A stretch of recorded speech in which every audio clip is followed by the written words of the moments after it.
He was the man who had promised her, forever Julian Vance, a titan of industry whose name was synonymous with success. She was the woman who had stood by him from the very beginning. Amelia Hayes, the quiet architect of his world, and the woman now carrying his child. But promises like glass can be shattered. In one cruel, rain-soaked moment, he chose a whisper of temptation over a lifetime of loyalty.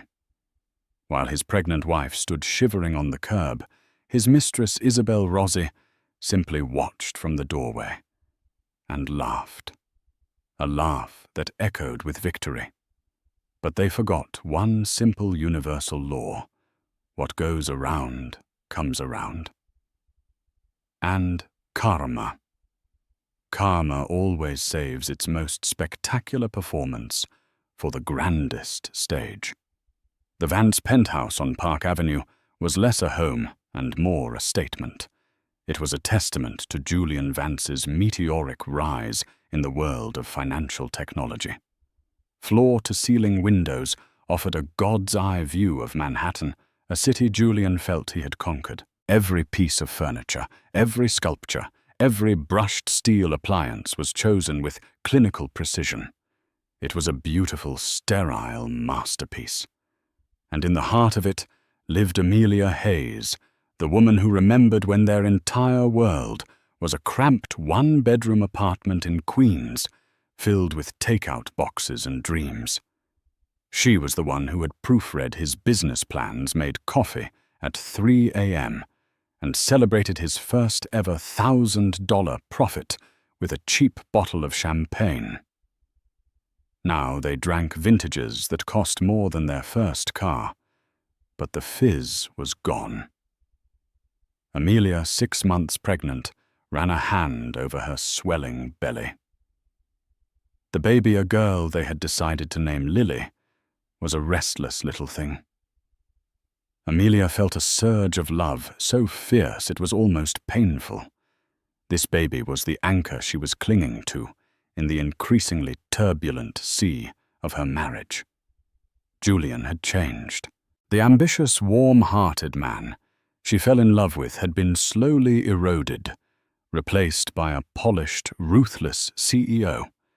He was Julian Vance of Vance Innovations, now a name whispered in boardrooms and splashed across the pages of Forbes. He moved differently, spoke differently. His compliments felt like performance reviews, and his affection was rationed like a scarce commodity. The first crack in their gilded cage had a name: Isabel Rossi. Isabel was Vance Innovations' new head of public relations. She was everything Amelia was not. Where Amelia was serene and thoughtful with a love for classic architecture and quiet evenings, Isabel was a supernova of ambition and charisma. She wore sharp designer suits, her heels clicking on the marble floors of Julian's office like a metronome counting down the seconds of Amelia's marriage. Amelia first met her at a company dinner. Isabel had a way of touching Julian's arm when she spoke a casual intimacy that felt anything but. She'd looked at Amelia's pregnant form with a gaze that was not congratulatory, but rather assessing, like a predator sizing up a wounded animal. "Amelia, how wonderful to finally meet you." Isabel had purred her smile, not quite reaching her cold, calculating eyes. "Julian talks about you. Occasionally." The occasionally was a perfectly sharpened dagger. The signs piled up. Late nights at the office became all-nighters. Business trips extended over weekends. The scent of an unfamiliar, expensive perfume, Chanel No. 5, a classic but not Amelia's, clung to his shirts. When Amelia confronted him, her voice trembling but firm, he deployed the classic weapons of a guilty man: deflection and gaslighting. "You're being hormonal, Amelia. It's the pregnancy," he'd say, not even looking up from his tablet. "Isabel is crucial to the company's Q4 strategy. We're launching a new platform. Do you have any idea the pressure I'm under?" He made her feel small, irrational. He was building an empire, and she was worried about perfume. But Amelia was an architect. She understood foundations, and the foundation of their life together was crumbling into dust. The final proof came not as a whisper, but as a digital shout. A friend, a sympathetic secretary from Julian's office, perhaps sent her an anonymous email.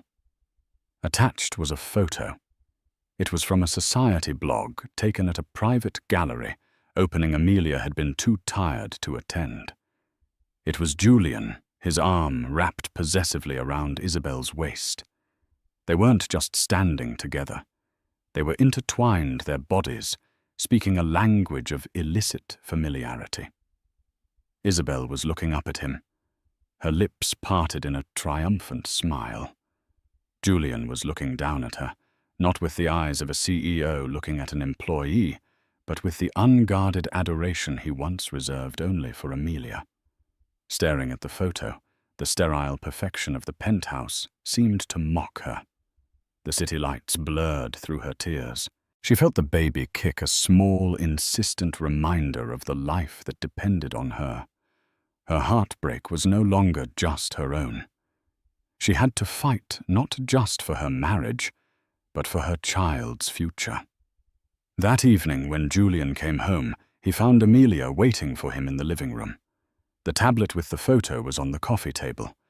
The air was cold and still.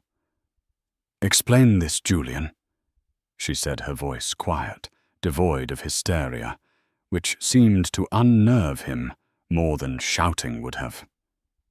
He looked at the photo, and for a fleeting moment, a flicker of shame crossed his face. It was quickly replaced by a mask of hardened resolve. The fight was over before it even began. He had already made his choice. "Amelia," he began, his tone that of a CEO handling a difficult but necessary downsizing. "Things have been complicated for a while now. We've grown apart." "Grown apart," she repeated the words, tasting like ash. "Julian, I am carrying your child, our daughter." "There is no growing apart from that. The pregnancy complicates things, I admit," he said, and the coldness of his words struck her with the force of a physical blow. "But Isabel, she understands my world. She challenges me. She's aligned with my future." "And I'm not," Amelia whispered, her heart breaking into a million pieces. "The woman who believed in you when you had nothing." He wouldn't meet her eyes. People change, Amelia. That was it. 10 years of love, loyalty, and shared dreams dismissed with 3 words. She knew then that the man she married was gone. In his place stood a stranger in an expensive suit, a hollow man who saw his unborn child as a complication and his wife as a relic of a past he was eager to shed. The battle wasn't to save her marriage. The battle now was to survive its demolition. The rain began that night, a relentless, miserable drizzle that mirrored the weeping of Amelia's soul. She had hoped for a fight, for remorse, for anything other than the chilling finality in Julian's eyes. But there was none. He had already moved on, and she was just a loose end to be tied up. The next few days were a blur of stilted conversations and suffocating silence. Julian moved into one of the guest suites, a stranger in his own home. He communicated with her through short, impersonal texts, mostly about logistics. Lawyers would be in touch. An arrangement would be made. The arrangement came in the form of a manila envelope left on the kitchen island. It contained a divorce settlement proposal. It was generous, clinically so. It offered her a lump sum that would ensure she never had to work again, a trust for the baby, and a list of available high-end apartments. It was a severance package for a decade of her life. Appended to it was a non-disclosure agreement that would gag her from ever speaking about their life or his infidelity. He wasn't just divorcing her. He was trying to erase her. Amelia didn't want the money. She wanted the life they had built, the future they had planned for their daughter. She wanted the man who held her hand in the hospital during the first ultrasound and cried when he heard the tiny, fluttering heartbeat. Where had that man gone? The final brutal act happened a week later. Amelia was packing a small bag of personal items, photographs, a book of poetry he'd given her. Her mother's locket when she heard the front door open. It wasn't Julian. It was Isabel. She stood in the grand foyer as if she owned it, dressed in a blood-red dress that seemed to defy the gloom of the day. She surveyed the apartment with a proprietary air, her eyes finally landing on Amelia. "I thought I'd come and see the progress," Isabel said, a smug little smile playing on her lips. "Julian felt it would be better if you expedited your departure. It's awkward, you understand."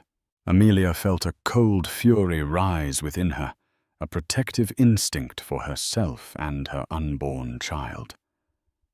"This is still my home, Isabel. You have no right to be here." Isabel laughed, a short, sharp sound that echoed in the cavernous room. "Oh, darling, don't be so naive. A home is just property.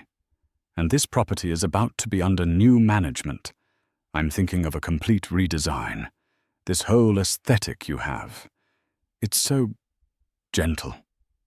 So last season." Each word was a calculated cruelty.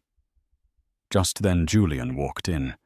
He stopped short when he saw the two women, a flicker of discomfort on his face. "Isabel, I told you to wait in the car," he said, his voice tight. "I got impatient," she purred, walking over and linking her arm through his. "I wanted to make sure things were moving along. We have dinner reservations at Per Se, and I need time to change." Amelia looked at Julian, pleading with her eyes. "Say something. Defend me. Defend our history." He just looked away, his jaw tight. "Amelia, the lawyers said you agreed to be out by the end of the week. It's better to just get this over with." "Get this over with." Amelia's voice finally broke. Tears streamed down her face. "This is our life, Julian. You can't just throw it away for her." She gestured towards Isabel, whose smile only widened. "It's already done," Julian said, his voice flat and devoid of emotion. "The sooner you accept it, the easier it will be." He started to walk towards the door, pulling Isabel with him. Overwhelmed by a tidal wave of grief and desperation, Amelia followed them. She reached out her hand, landing on Julian's arm. "Julian, please, don't do this. Think about Lily. Think about our daughter." It was the wrong thing to say. His face hardened into a mask of pure, cold fury. He turned his body tense. "I told you. It's over." He pulled his arm away from her grasp, but he did it with such force, such dismissive anger, that Amelia caught off balance, stumbled backward. Her heel caught on the edge of a rug. For a terrifying, heart-stopping moment, she was airborne, her arms windmilling as she tried to regain her footing. She landed hard against the hallway console table, a sharp pain radiating from her hip. Her hands flew instinctively to her stomach, a gasp of fear escaping her lips. It wasn't a violent shove, but it was a push nonetheless, a physical manifestation of how he was pushing her out of his life. It was careless, it was cruel, it was final. He froze his eyes wide with a flash of what might have been horror. But before he could act, before he could say a word, Isabel stepped in front of him, blocking his view of Amelia on the floor. And then she laughed. It wasn't a giggle. It was a throaty, genuine, triumphant laugh. A laugh that said, "I have won. You have lost. And it is glorious." "Oh my," Isabel said, looking down at Amelia with mock concern. "So clumsy. You really should be more careful in your condition." The sound of that laugh, more than the fall, more than the divorce papers, more than the affair itself, shattered the last vestiges of Amelia's love for Julian. In that moment, she saw him not as the man she had lost, but as the weak, spineless coward he had become, a man who would stand by and let another woman laugh at the mother of his child, crumpled on the floor. Julian just stood there, paralyzed, a puppet whose strings were now held by Isabel. He didn't offer a hand. He didn't ask if she was okay. He just let Isabel lead him out the door, away from the wreckage of the life they had built. As the heavy penthouse door clicked shut, the sound of Isabel's laughter still echoing in the hallway, Amelia stayed on the floor, cradling her stomach, the cold marble seeping into her bones. The physical pain in her hip was nothing compared to the agony in her heart. She was alone. Truly, utterly alone. But as she felt a reassuring flutter from within her womb, a tiny spark of steel ignited in her soul. She had been pushed down, but she would not stay down. For Lily, she would rise. The first few weeks were a descent into a grey, featureless hell. Amelia moved into a small, characterless apartment that her friend and lawyer Clara had found for her. The silence was the loudest thing in the room, a constant screaming reminder of all she had lost. She would wake up in the middle of the night, her hand reaching for Julian's side of the bed, only to find it cold and empty. Clara was her rock. A sharp, fiercely loyal litigator, she handled the legalities with a ruthlessness that Amelia couldn't muster. She tore Julian's initial settlement offer to shreds. "This isn't a settlement, it's an insult," Clara had fumed, pacing Amelia's tiny living room. "He thinks he can buy your silence and your dignity with a wire transfer. No.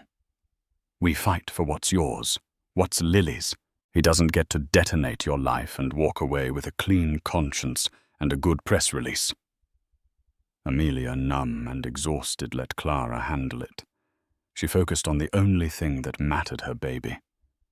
She went to every doctor's appointment, alone, her heart aching as she saw other couples holding hands in the waiting room. She painted the nursery in her new apartment, a soft, hopeful yellow. She assembled a crib with her own 2 hands, tears mixing with frustration as she struggled with the instructions. Each small act was a reclamation of her independence, a brick laid in the foundation of a new life. One rainy afternoon, feeling trapped by the 4 walls of her apartment, she dug out her old portfolio. Before Julian's career had exploded, before she had become Mrs. Vance, she was Amelia Hayes, a promising young architect. Her designs were her passion. They were innovative, focusing on sustainable materials and the integration of natural light, creating spaces that felt alive. She had put her career on hold to support Julian's always believing that her turn would come. Flipping through the pages of her old sketches and blueprints, she felt a flicker of the woman she used to be. The ambitious, creative spirit who could lose herself for hours in the elegant geometry of a building. On a whim, she pulled out a sketch pad. Her fingers, at first stiff and uncertain, began to move. She didn't draw a skyscraper or a luxury home. She drew a community center, a place with wide-open spaces, a rooftop garden for city kids, walls made of reclaimed wood, and a library flooded with sunlight, a place of hope and renewal. Drawing became her therapy. She filled sketch pads with ideas, pouring all her pain, her hope, her resilience into lines and angles. It was more than a hobby. It was a quiet act of defiance. Julian and Isabel could take her home, but they couldn't take her talent. Clara, seeing the spark return to her friend's eyes, pushed her. These are brilliant, Amelia. You can't just let them sit in a book. Let's do something. Clara had a contact, a city councilman who was part of a committee overseeing the redevelopment of a derelict lot in a struggling neighborhood. It wasn't a glamorous, high-profile project. The budget was shoestring. But it was a chance. Hesitantly, Amelia agreed to put together a proposal. She worked tirelessly, fueled by coffee and a burning need to prove mostly to herself that she was more than just Julian Vance's discarded wife. She built a scale model on her small dining table using recycled cardboard and balsa wood. Her final design for the Greenleaf Community Hub was breathtaking. It was practical, beautiful, and deeply human.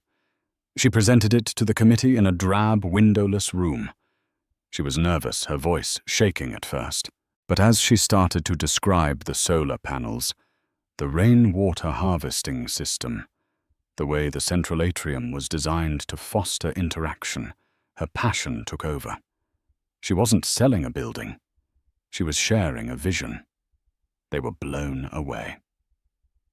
A small independent firm was chosen for the project, Hayes Design Studio, a name Amelia had registered just days before the presentation.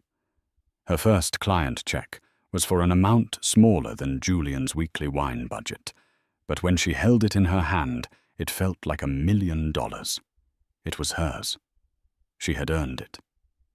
While Amelia was quietly laying the first bricks of her new life, Julian and Isabel were cementing their status as Manhattan's new power couple. They were everywhere in gossip columns, at charity galas, on the cover of a society magazine with the headline, "The Vances 2.0, a perfect partnership."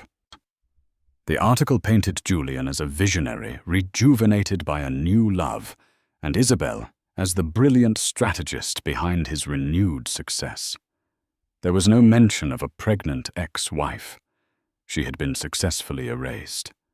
One evening, exhausted after a long day of dealing with contractors, Amelia saw them on TV. It was an interview from the red carpet of some tech awards ceremony. Isabel was wearing a glittering silver dress, dripping with diamonds. She leaned into the microphone, her voice smooth as silk. "Julian's genius is that he's always looking forward," she said, squeezing his arm.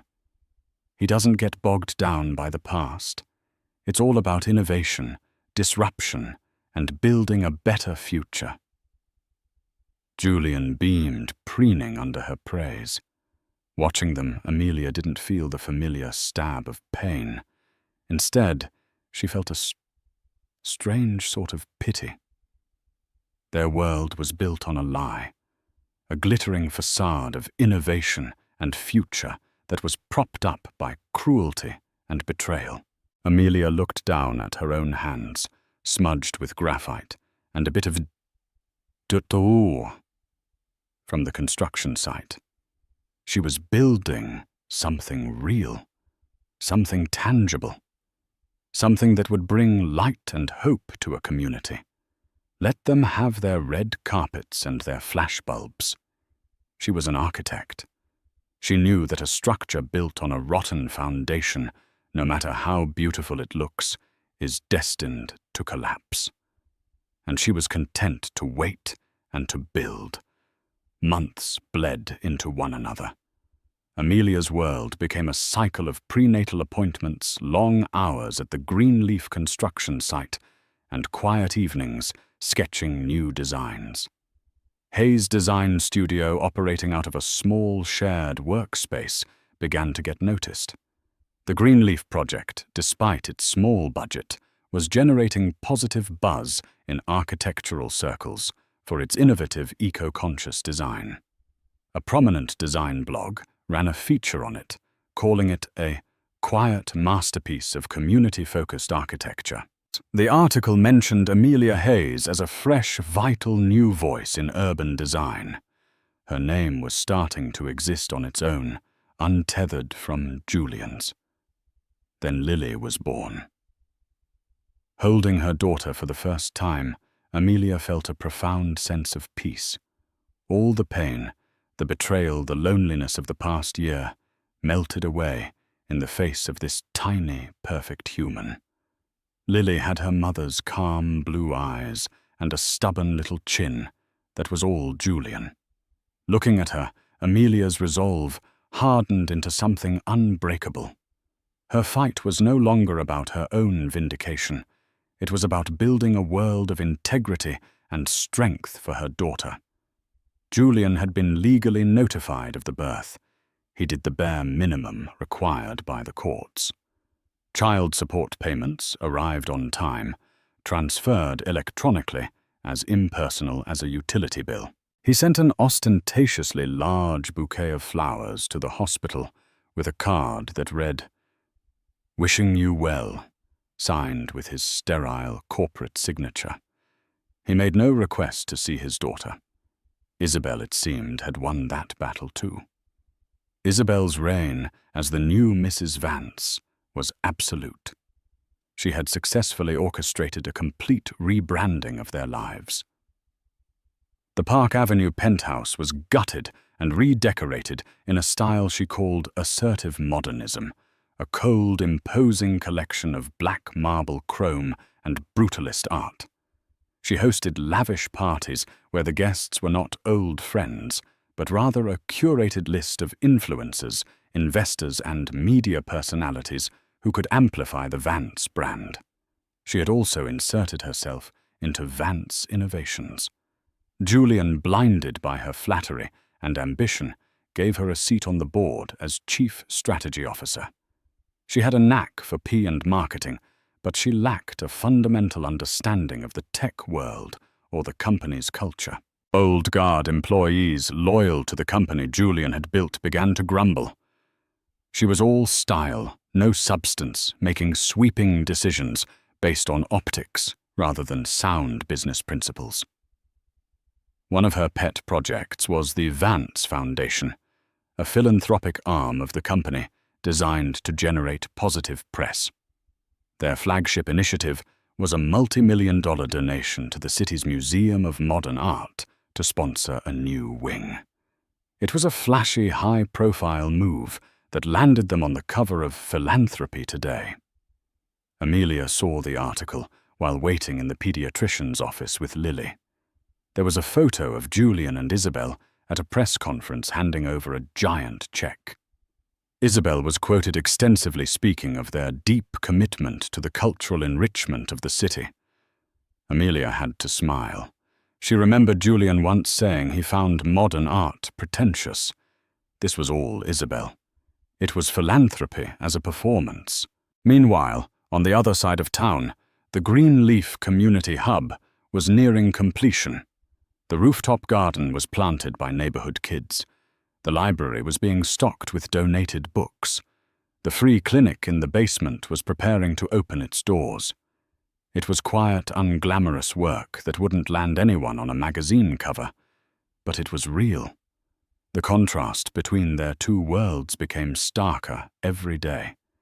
Isabel's life was a curated feed of glamorous events, a fashion show in Paris, a yachting trip in Monaco, a film festival at Cannes.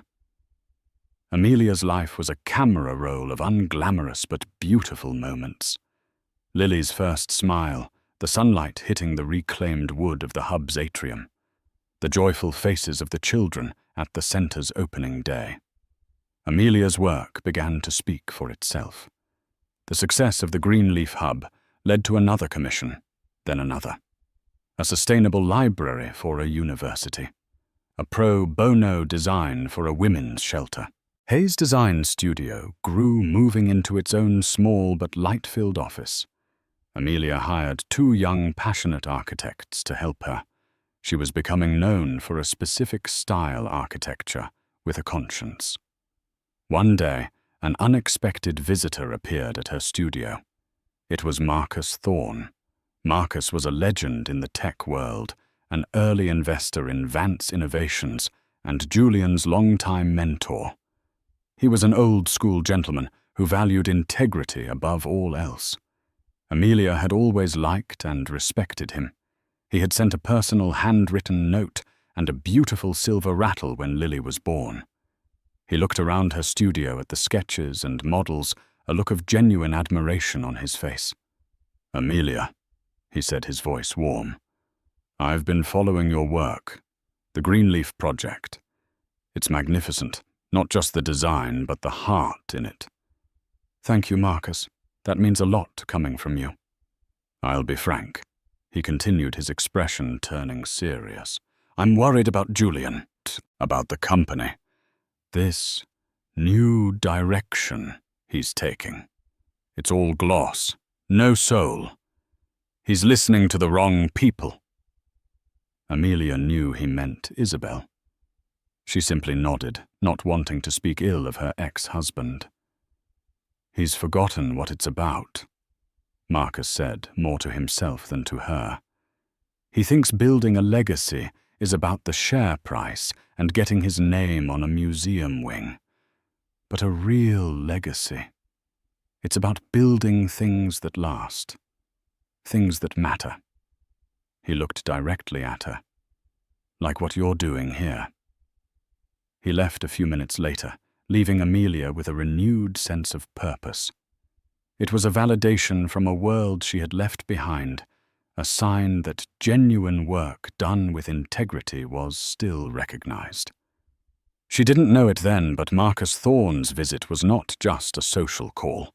The wise old Titan had seen the rot in Julian's gilded cage, and he was already thinking about the future. And in his mind, the future of truly innovative, meaningful building belonged not to the Vances, but to Amelia Hayes. A plan was beginning to form in his mind, a plan that would culminate on the city's most glittering stage. While Amelia's star was quietly rising, the shimmer on Julian and Isabel's life was beginning to tarnish. The public saw the power couple the flawless smiles, the endless successes. But behind the closed doors of the assertively modern penthouse, a different reality was taking shape. Isabel, having secured her position, grew more audacious. Her spending was astronomical. She saw the Vance fortune not as something to be nurtured, but as a resource to be consumed. Her rebranding of Julian involved not just his public image, but his private life. She systematically pushed away his old friends, the ones from his pre-billionaire days, replacing them with her own circle of shallow socialites and media sycophants. Julian at first was intoxicated by it all. It was the life he thought he wanted. Glamorous, fast-paced, and admired. Isabel was the ultimate status symbol. But the thrill was fading, replaced by a gnawing emptiness. His conversations with Isabel were never about ideas or dreams. They were about guest lists, press coverage, and brand positioning. She wasn't his partner. She was his publicist. The first major crack appeared at Vance Innovations. Isabel, in her role as Chief Strategy Officer, championed a high-profile acquisition of a flashy but volatile social media startup. She pushed it through the board against the advice of the company's seasoned Chief Financial Officer, who warned that the startup was massively overvalued and hemorrhaging cash. "You're thinking like an accountant," Isabel had argued in the boardroom, her voice dripping with condescension. "I'm thinking like a visionary. The synergy is undeniable. The optics are perfect. This will make us relevant to the Gen Z market." Julian, wanting to support her, and perhaps prove to himself that his choice in her was the right one, cast the deciding vote. "Let's be bold," he had declared. 6 months later, the startup imploded. A scandal involving data privacy emerged. The user base collapsed, and Vance Innovations was forced to write off nearly $1 billion. The stock plummeted. It was the first major failure in the company's history. The business journals, once so fawning, were now critical, questioning Julian's judgment and the undue influence of his new wife. The fallout was brutal. The old CFO resigned. Morale at the company hit an all-time low. For the first time, Julian felt the cold grip of real fear. The empire he had built felt fragile. The arguments with Isabel began. They were no longer about trivial things like dinner plans. They were bitter, vicious fights that echoed through the cold marble halls of their penthouse. "This is your fault," Julian yelled one night, waving a copy of the Wall Street Journal with a scathing article about the failed acquisition. "You pushed this. You didn't know what you were talking about." "My fault," Isabel shrieked back, her perfect composure finally cracking. "I'm the one who made you a household name. Before me, you were just another boring tech nerd. I gave you a brand. I gave you a life. You're blaming me because your precious company hit a bump in the road." In that moment, Julian saw her with terrifying clarity. He saw the boundless, selfish ambition, the complete lack of accountability. She didn't care about Vance Innovations, the company he had poured his blood, sweat, and tears into. It was just a vehicle for her. He was just a vehicle for her. He began to think of Amelia. He remembered how she would challenge his ideas not to undermine him, but to make them better. He remembered her quiet wisdom, her genuine concern for the people who worked for them. He remembered her talking about building a company with a good culture, not just a good stock price. The things he had once dismissed as gentle and last season now seemed like pillars of strength and stability. Regret began to creep into his heart, a cold and unwelcome guest. He found himself secretly looking up Hayes Design Studio online. He saw the feature on the Greenleaf Hub. He saw the glowing testimonials from clients. He saw a photo of Amelia at the opening ceremony, holding a baby. His baby. His daughter, Lily. She looked happy, serene, stronger than he had ever seen her. There was a light in her eyes that he hadn't seen in years, a light he now realized he had been the one to extinguish. She wasn't just surviving, she was thriving, and she was doing it without him. A strange, bitter mix of pride and jealousy churned in his gut. One day he ran into Marcus Thorne at a lunch club. "Julian," Marcus said, his tone cool. "Tough quarter. We'll bounce back, Marcus. We always do." "Will you?" Marcus looked at him intently. The market can forgive a financial mistake. It's much harder to forgive a loss of character. You've lost your way, son. Julian bristled. "I don't need a lecture." "No, you probably don't," Marcus said, his voice softening slightly. "You need a mirror. By the way, I saw Amelia the other day. She's doing remarkable things. Truly remarkable. And that little girl of hers, of yours, she's beautiful."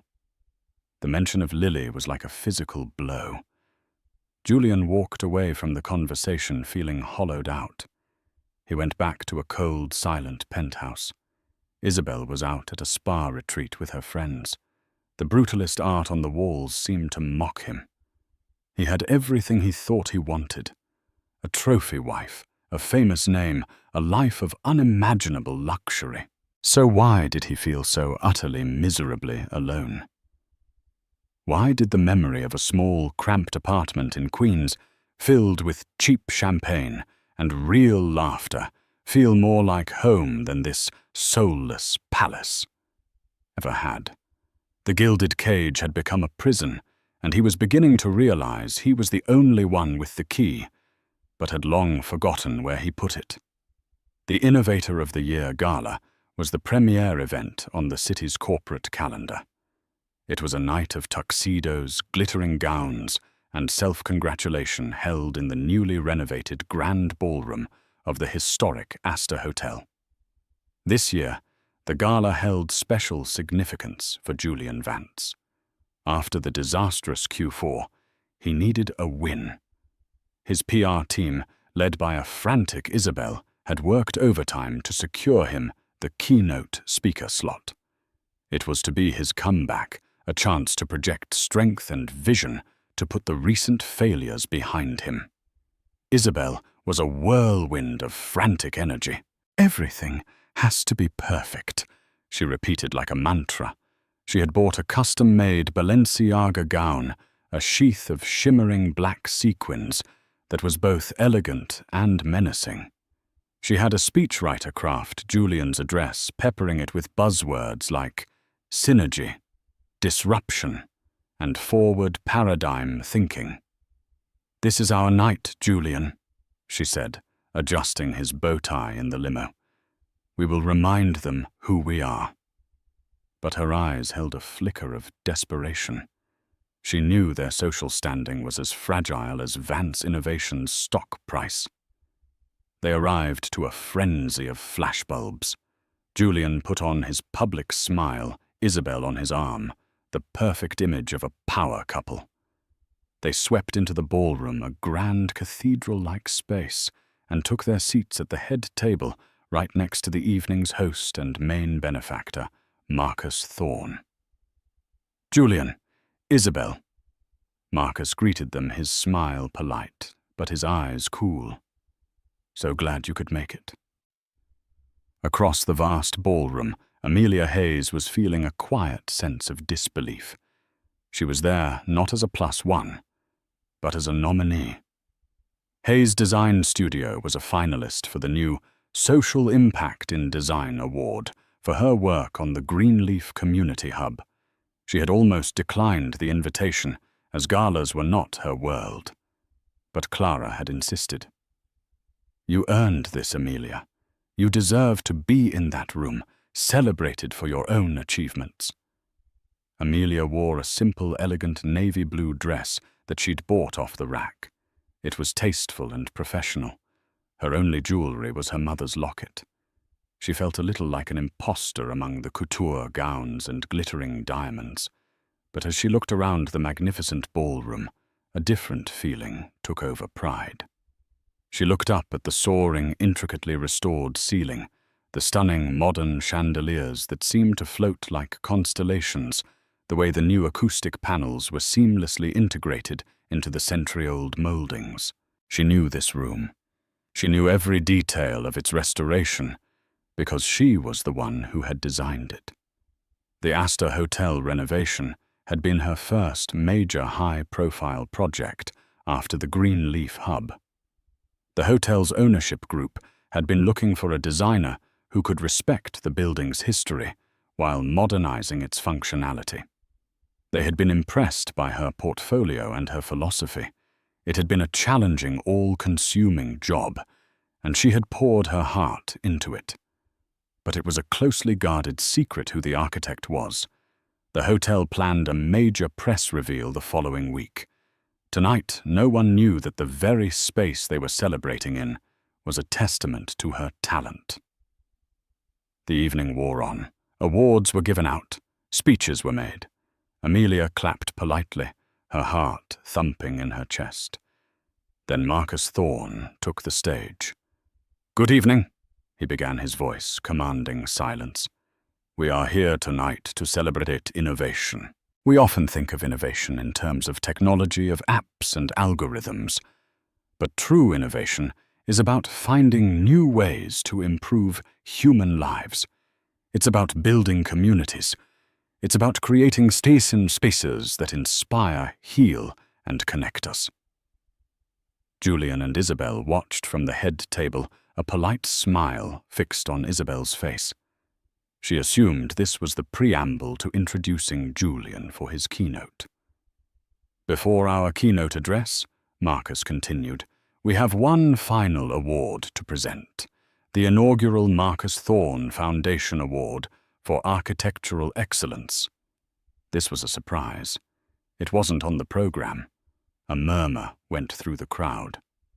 "This year's recipient is responsible for one of the most breathtaking and thoughtful renovations this city has seen in decades," Marcus boomed. "They took a tired, aging landmark and didn't just restore it. They reimagined it. They honored its past while building its future. Of course, talking about the magnificent ballroom we are all enjoying tonight. The crowd erupted in applause, people craning their necks, looking around the room with new appreciation. On the head table, Julian looked intrigued. Isabel looked bored, tapping her fingers impatiently. This restoration was led by a visionary architect whose work is defined by integrity, sustainability, and a deep, profound humanity. Marcus said, his eyes scanning the room until they found their target. It is my incredible honor to present this award to the founder of Hayes Design Studio, Ms. Amelia Hayes. The spotlight swung across the room and landed on Amelia's table. A camera feed projected her shocked, beautiful face onto the giant screens on either side of the stage. For a moment, there was a stunned silence, followed by a wave of thunderous applause. At the head table, Julian's face went white. He looked from Amelia's face on the screen to the soaring ceiling above the pieces, clicking into place in his mind with sickening force. He was sitting in a monument to the talent of the wife he had thrown away. But the true shock was on Isabel's face. Her painted smile dissolved into a mask of pure, unadulterated horror. Her eyes darted from Amelia to Julian, and back again, a silent, panicked scream in her gaze. This was her night, their comeback, and it was being hijacked by the ghost she thought they had successfully exorcised. Amelia, her legs feeling like jelly, made her way to the stage, the applause washing over her. She shook Marcus's hand and accepted the heavy, elegant award. She stepped up to the podium, looking out at the sea of faces, her eyes briefly meeting Julian's. She saw in them a universe of shock and regret. She felt nothing. She gave a short, graceful speech, thanking her team and the hotel group. She spoke of the importance of building spaces that serve people. She ended with a simple, powerful statement. "I want to dedicate this award to my daughter Lily," she said, her voice clear and strong, "to remind her that you can build a beautiful future no matter what happens to your past." The applause was deafening, but karma was not done yet. As Amelia walked off stage, Marcus Thorne held up a hand for silence. He wasn't finished. The real performance was just beginning. Marcus Thorne let the applause for Amelia die down, a masterful conductor controlling the rhythm of the room. He beamed at Amelia as she returned to her seat, a beacon of quiet dignity amidst the glamour. Then he turned his attention back to the audience, his expression shifting from celebratory to deeply serious. Julian and Isabel remained frozen at the head table, the smiles wiped clean from their faces, replaced by rigid masks of apprehension. "Amelia's work tonight is a perfect example of what I want to talk about," Marcus began, his voice resonating with authority. "Building a legacy.